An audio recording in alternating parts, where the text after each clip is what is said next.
Hello friends, welcome back to the channel. Today we are going to be recording something, and I'm doing something a little bit different. At the time of recording this one, this fic is not up on AO3. I have written some fics for Kiribati Week that starts April 19th, 2026. And I'm going to be posting them on my YouTube and on AO3 simultaneously. It's something that I kind of did a poll about and everyone seemed super interested, so that's what we're going to do. So today, on Monday, April 19th, I am going to be posting the prompt for the first day. Now, the prompt for day one that I chose to use was hike. So the whole idea of Kiribati Week this year was that Kirishima was planning the perfect date for Katsuki's birthday. And so the thing that I chose to do was hike. And so since it's not posted online, it's not going to be a perfect matchup of what the tags are, but we're going to do our best. So this fic is called New Year, Same Mountain, and it was the birthday hiking date that I chose to do for the prompt of hiking. The tags that I'm planning on using but might not be absolutely perfect are established relationship, marriage proposal, birthday, romantic, fluff, tooth rotting fluff, domestic vibes, outdoor date, hiking, surprise proposal, picnic, no angst, happy ending, idiots in love, Kirishima is a ray of sunshine, and that's what I have so far. I might end up adding some extras when it goes up onto AO3. The summary for this one is Kirishima has big plans for Bakugo's birthday. It starts with a hike and ends with something bigger. Here's the fic. Sunlight slipped through the cracks in the curtain, thin and sharp against the bedroom wall. Bakugo groaned into his pillow, dragging the blanket over his head. "Turn it off," he muttered, voice thick with sleep. "Whoever scheduled the sun can die." A quiet huff of laughter came from beside him. Kirishima was already awake. He'd been awake for almost an hour, actually, just staring at the ceiling and listening to Bakugo breathe, trying not to vibrate straight out of his own skin. He rolled onto his side now, propping himself up on one elbow. "I did," he said lightly. Bakugo cracked open one eye. "You did what?" "Scheduled the sun for today." Kirishima grinned, softer than usual. "Figured it'd be a waste if your birthday had crappy lighting." Bakugo stared at him for a long second, unimpressed, then reached out blindly and shoved Kirishima's face back into the pillow. 5 more minutes. Kirishima laughed under his breath, but didn't argue. Instead, he shifted closer, pressing warm along Bakugo's back. "Come on, I've got something planned." That got a reaction. Bakugo went still. Not tense, just alert in that quiet way he got. "Planned," he repeated slowly. "Yeah," Kirishima swallowed, hoping it didn't sound as big as it felt. "Whole day, it's gonna be awesome." Bakugo rolled onto his back this time, squinting at him in the morning light. "You hate planning." "I do not." "You absolutely do." "Okay, usually I do," Kirishima admitted. "But not for this. It's your birthday. Come on, get up. I planned something super special."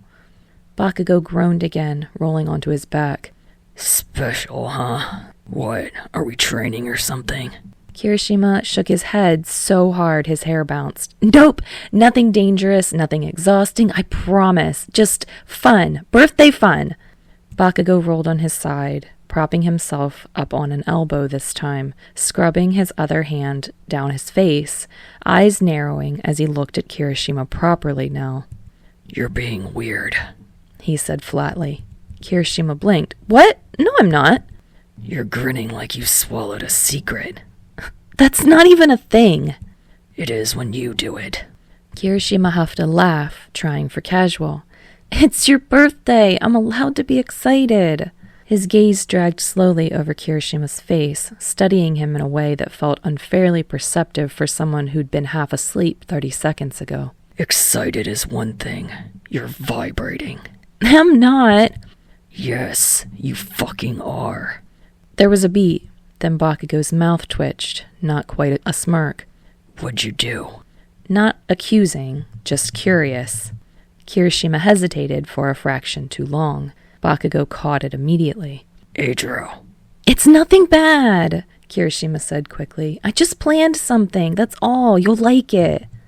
Bakugo held his stare for another second, weighing and assessing the situation.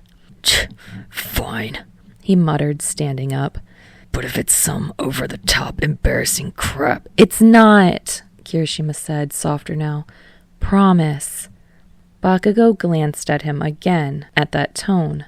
Kirishima laughed nervously. So, you'll get up? Bakugo groaned, dragging his hands down his face one more time before swinging his legs over the side of the bed. Fine, but if this is some exhausting all-day nonsense... It's not nonsense, Kirishima cut in. Bakugo shot him a look over his shoulder. You don't get to decide that. Kirishima huffed, but there was too much energy in him to be properly offended. Just get dressed. Comfortable. That's all I'm saying. Bakugo narrowed his eyes. Comfortable how? Comfortable. That's not an answer. It's the only one you're going to get. Bakugo stared at him for a long moment, clearly weighing whether it was worth the effort to pry harder this early in the morning. Then he clicked his tongue, and he stood. If I end up underdressed or overdressed, I'm blaming you. Deal, Kirishima said immediately. As Bakugo moved toward the dresser, Kirishima slipped out of bed and crossed to the corner of the room where his backpack waited. He crouched beside it, unzipping the main compartment just enough to peek inside. Blanket, cutlery wrapped in a cloth napkin, 2 enamel cups, the thermos, and tucked carefully into the small inner pocket, a velvet ring box. Still there, still hidden. He pressed his thumb against the zipper and let out a slow breath before closing it again. You packing for a mission? Bakugo asked from behind him. Kirishima glanced over his shoulder. Bakugo had one arm shoved into a shirt, watching him through the collar. No, Kirishima said quickly. Just being prepared. Bakugo's eyes dropped to the bag, then narrowed slightly. Prepared for what? You'll see. A beat of silence.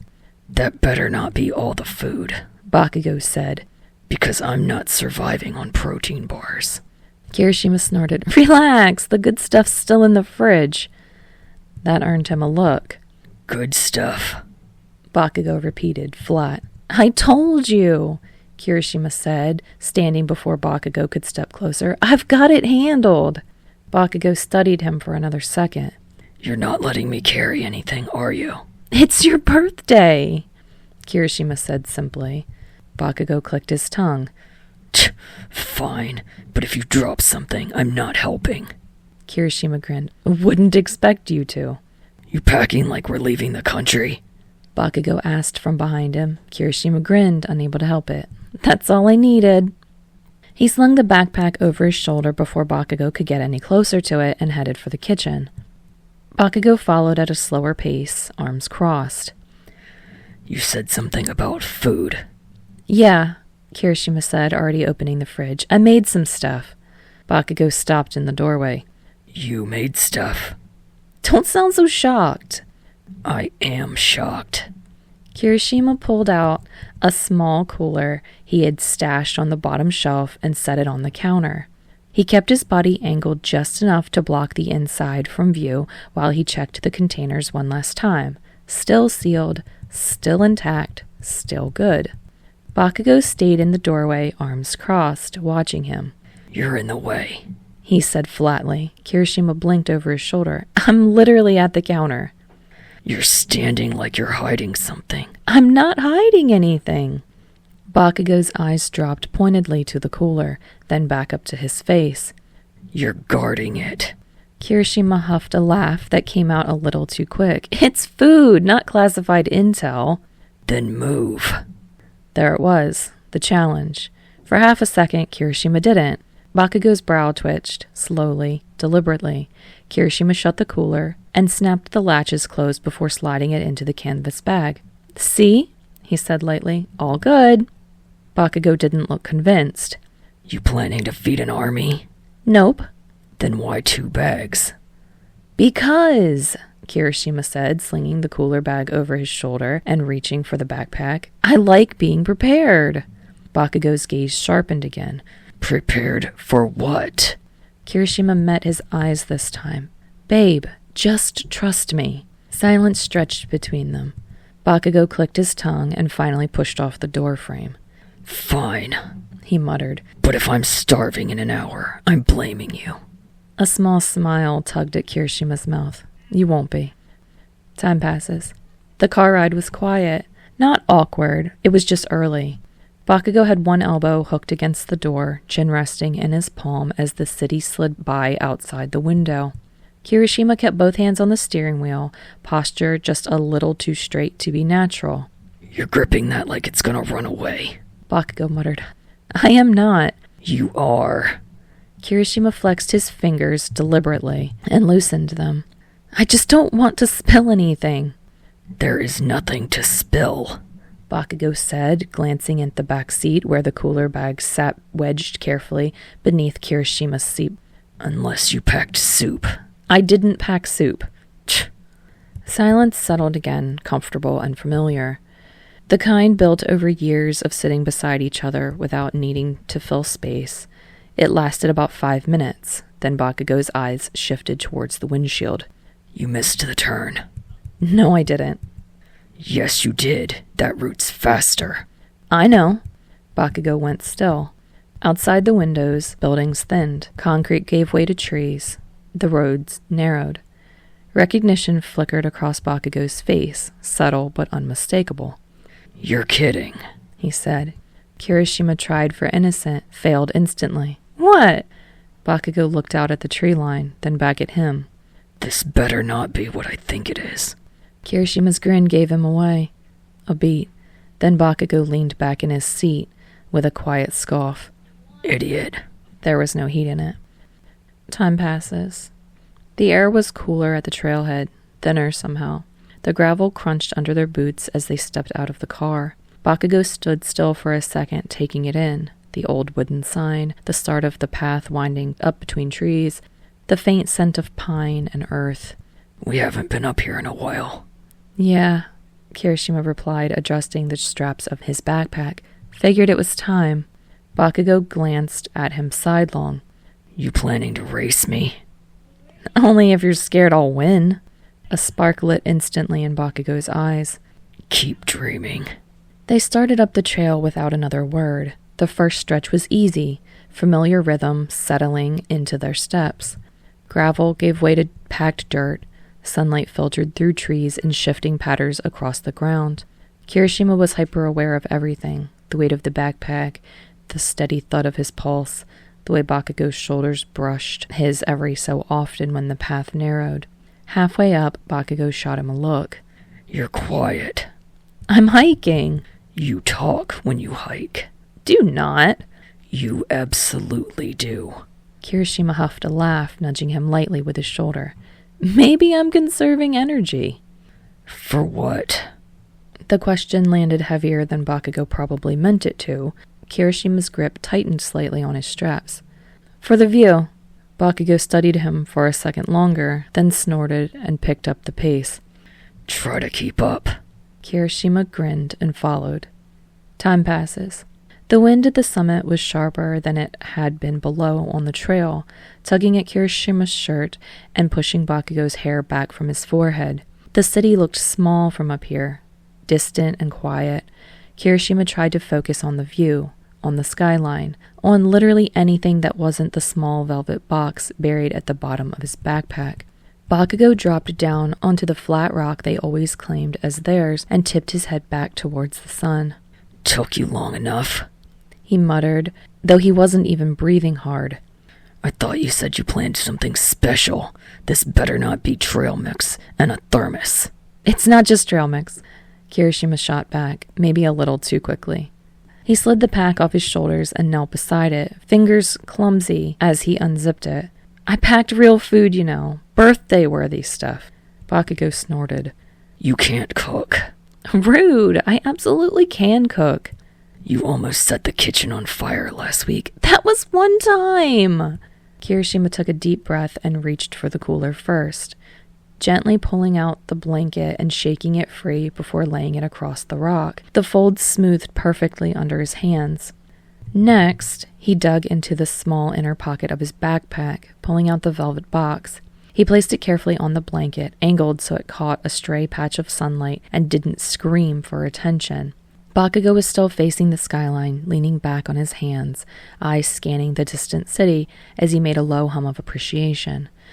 But the moment Kirishima started arranging plates and cups, he tensed. His instincts kicked in. Oi! Bakugo barked, suddenly moving forward. What are you doing over here?